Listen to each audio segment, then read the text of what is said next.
So, the Duke of Edinburgh's funeral will take place a week from today in St George's Chapel at Windsor Castle, where his coffin will be transported in a specially modified Land Rover, which he helped to design.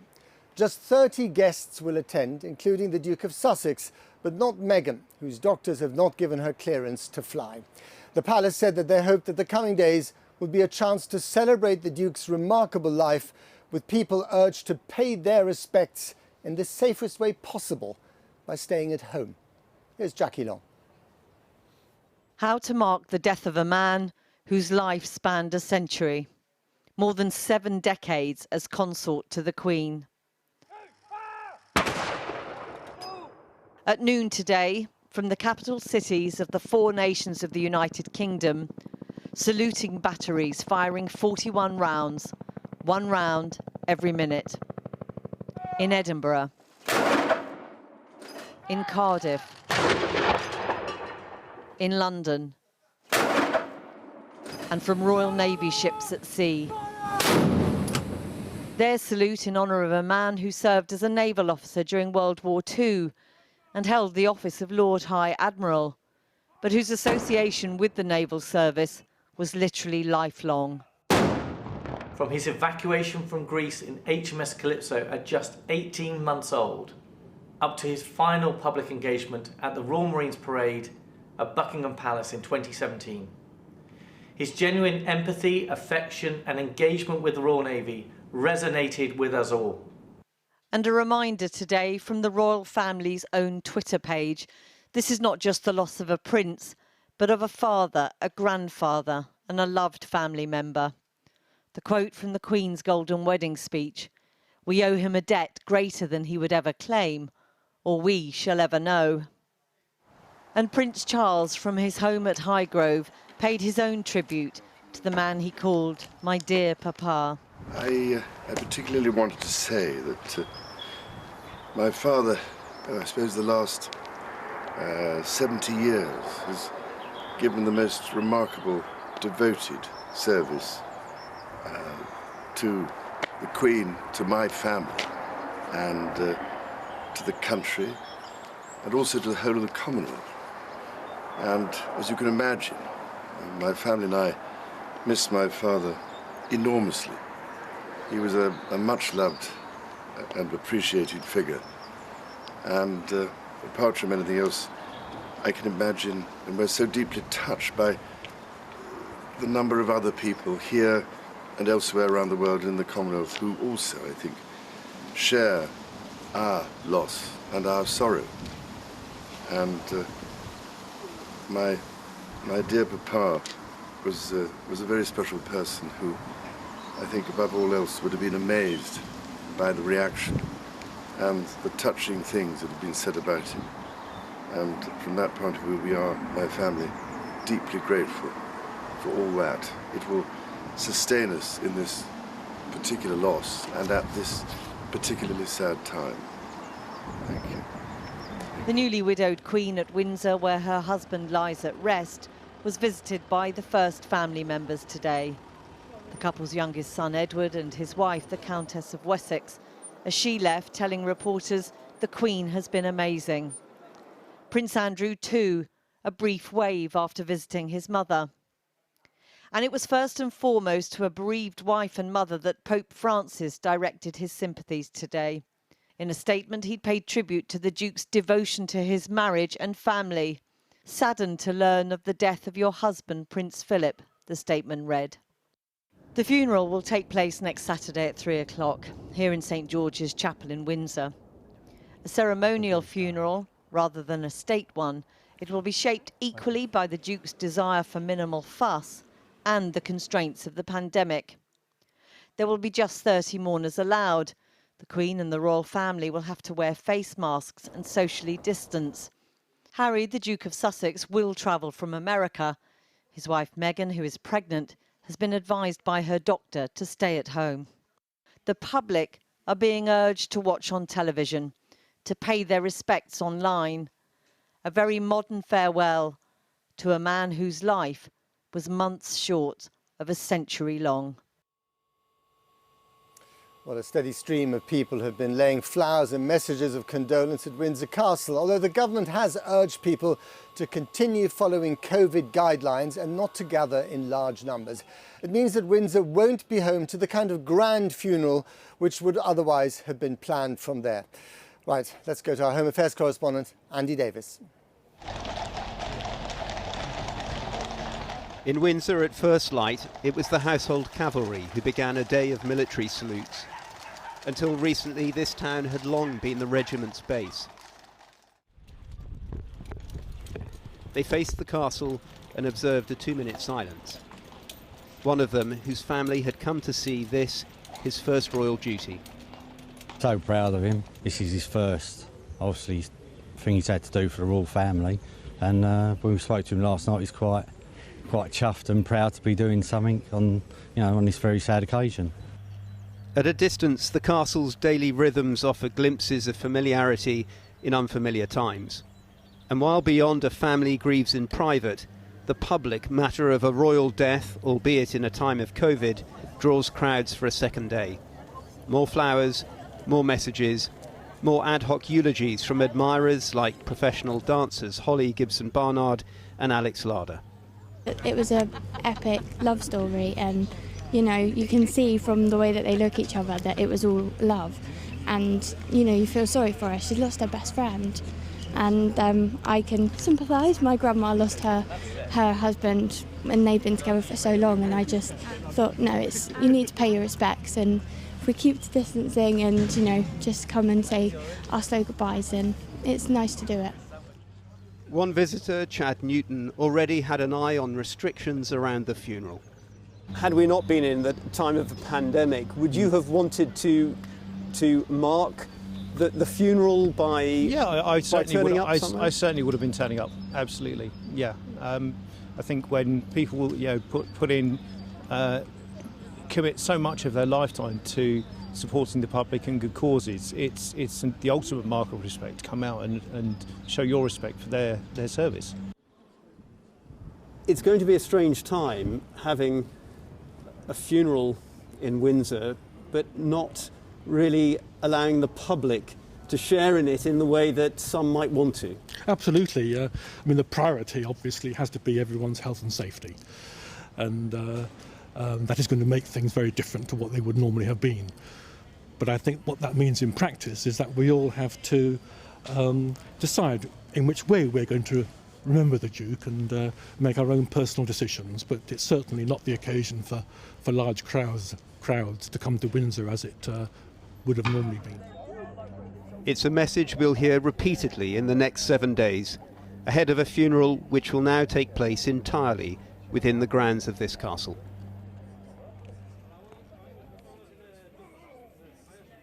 And that's the challenge they face. Trying to dissuade people from turning up in Windsor next Saturday and instead watching proceedings on TV at home instead. Tonight, a palace spokesman said that whilst there's sadness that the public won't be able to physically be part of events, the royal family asks that anyone wishing to express their condolences do so in the safest way possible by not visiting Windsor or any other royal palaces to pay their respects. It's being made clear that all public elements of the funeral, long planned for under what's codenamed Operation Forth Bridge, have now been cancelled, so there won't be military processions in London or Windsor. As we heard in Jackie's report, the funeral itself will take place in St George's Chapel behind me. It will begin with a minute's silence, and there'll be just 30 people there, not the 800 originally imagined. The Duke's coffin will be taken from the castle to the chapel in a specially modified Land Rover, which some won't be surprised to hear he helped design, and Prince Charles and other senior members of the royal family will walk behind it. Finally, the Prime Minister has recommended a period of national mourning to last until and including the day of the funeral itself, and that, we learned, has been approved by the Queen. Andy Davis in Windsor, thank you very much indeed. Well, joining me now is Martin Palmer, a close friend of the Duke who collaborated with him on setting up a charity, the Alliance of Religions and Conservation, back in 1986. Thank you for coming on the programme, Martin Palmer. What will you, as a close friend of his, miss about him most? I think his robustness, to be honest, Matt. I mean, he didn't suffer fools gladly. He delighted in a thoroughly good debate and argument. He read voraciously. When he retired, I said, I'm really scared now. He said, why? Why are you scared? I said, well, because we're going to give you more time to read all those books, all those articles, and cite them to me and say, what do you mean? You haven't read that? So he was ferociously bright. And yet also, I mean, this is the thing I think that most people can't get. And I think the Prince of Wales put it rather beautifully. He was incredibly modest too. He really would be genuinely surprised that anybody thought it was worth making any kind of fuss at all about the fact that he died. And that's not an act. His whole approach towards what he did was that he didn't do it. He helped others to do really well what only they could do, but could do better because he was with them. So his robustness, his generosity, and his sense of humor, which was at times ripe, at other times just gloriously fun. And it sounds like you had the occasional verbal tussle with him. We did, because, you know, if you disagreed with him, you should argue with him, you should debate. And there was one very famous occasion. We'd been on Mount Athos, this extraordinary peninsula in the north of Greece, which is entirely Greek Orthodox monasteries. No women have been allowed there for 1,000 years. And we've been there to see the ecological work. We've been there for the spiritual time as well. He was born and brought up as an Orthodox Christian. And he was very comfortable in that culture. And we went on the last day, we were there for 4 days, and we were coming back out. It was the time, if you'll remember, Matt, of some very embarrassing photographs about the Duchess of York. And it was an awful world we were going back into. And he was never very good first thing in the morning. He was always a bit grumpy first thing in the morning if you got him on the wrong side of bed. And we got up at 3 for the early morning service. We've been in this beautiful atmosphere, candles, icons, chanting. And I had to say to him, you know, it's time to go. We've got to go now. And it was like taking somebody away from where they were comfortable. It was hard. We got onto the ferry to go back to the mainland of Greece. And we just had this huge row because he said, well, that was all very well. I mean, all these monks, but, you know, we can't make everybody into monks, can we? I mean, just because they can live off almost nothing, I mean, that's not going to give anybody any help. And I go, no, I think it is actually, because basically they're setting a different model of how to live. So we had this really quite intense debate in which we were kind of chucking stuff at each other, history and philosophy and religion and conservation and environment and so on and so forth. And eventually I kind of gave up. I said, right, okay, no, fair enough. I'm going downstairs now. You have a cup of coffee. I'll come back when you're better. And I went downstairs, and by this stage we had cleared the upper deck. There was not a soul on the upper deck. Go downstairs, and all our Greek colleagues were going, are you going to be in the tower now? Are you going to be locked up? I went, no, I would be locked up if I hadn't argued with him. So, yeah, I mean, basically, if you trust somebody, and we trusted each other, you can have a really good argument and debate and discussion, because you actually want to find out what the truth is or where things really lie. You mentioned Prince Charles, and we heard his very moving tribute to his father. They had a difficult relationship, didn't they? I mean, he will miss his father, but to what extent do you think he might even feel liberated, if that's the right word, that he hasn't got his father looking over his shoulder the whole time? That's a very interesting question. I mean, I was Prince Philip's religious advisor on the environment for 36 years. And obviously, this is an area, religion, spirituality, and environment, that the Prince of Wales is deeply committed to and has made this a real beacon of his own personal life, of his life. And at various stages, we would talk about whether it would be appropriate with Prince Charles's office for him to take up a role in the organizations, either with the Alliance of Religions and Conservation or possibly now with Faith Invest, the new group that Prince Philip and I set up. But always there was this reserve. This was Prince Philip's area. I was kind of Prince Philip's man. Was it appropriate? Would it upset Prince Philip if Prince Charles kind of came into the same scene? And at one point, I simply sat down with Prince Philip and I said, look, you know, you're not getting any younger. We need, you know, it would be great to have a royal at the top of the Alliance of Religions and Conservation. If it was appropriate, and this was about, I suppose, about 10 years ago, if it was appropriate, who would you nominate to take over your post? And he said, well, obviously the Prince of Wales. And I said, all right, well, would you write to him and actually say that? Would you say you want to hand this on? And he did write to him. And as it so happened, he never actually left at all. He carried on. And in fact, we did have a marvelous conversation one dinner time, one lunchtime actually at Buckingham Palace. We brought together our religious leaders and so forth. And Prince Philip was about to retire. And he said, but I'll be willing to continue working with Palmer and his stuff. And our chairman said, oh, that'd be marvellous. How long for? And he said, well, as long as Palmer comes up with these daft ideas, I suppose.